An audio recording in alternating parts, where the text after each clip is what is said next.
लकड़ी का कटोरा। एक वृद्ध व्यक्ति अपने बहू बेटे के यहाँ शहर रहने गया। उम्र के इस पड़ाव में वह अत्यंत कमज़ोर हो चुका था। उसके हाथ कांपते थे और दिखाई भी कम देता था। वो एक छोटे से घर में रहते थे। पूरा परिवार और उसका 4 वर्षीय पोता एक साथ डिनर टेबल पर खाना खाते थे। लेकिन वृद्ध होने के कारण उस व्यक्ति को खाने में बड़ी दिक्कत होती थी।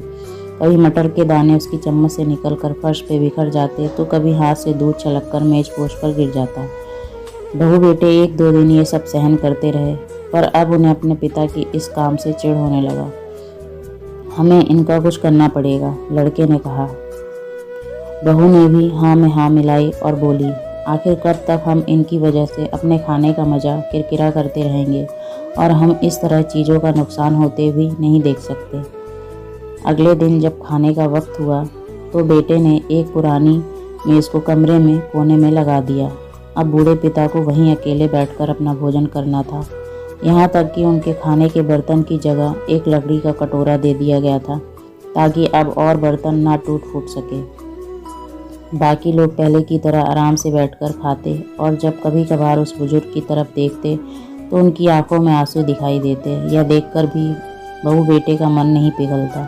वो उनकी छोटी से छोटी गलती पर ढेरों बातें सुना देते। वहाँ बैठा बालक भी यह सब बड़े ध्यान से देखता रहता और अपने में मस्त रहता।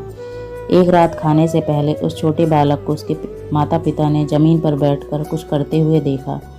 तुम क्या बना रहे हो? पिता ने पूछा। बच्चे ने मासूमियत के साथ उत्तर दिया, अरे मैं तो आप लोगों के लिए एक लकड़ी का कटोरा बना रहा हूँ, ताकि जब मैं बड़ा हो जाऊँ तो आप लोग इसमें खा सकें। और वह पुनः अपने काम में लग गया। पर इस बात का उसके माता पिता पर बहुत गहरा असर हुआ।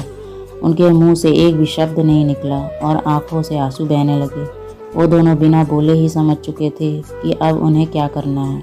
उस रात वो अपने बूढ़े पिता को वापस डिनर टेबल पर ले आए और फिर कभी उनके साथ अभद्र व्यवहार नहीं किया।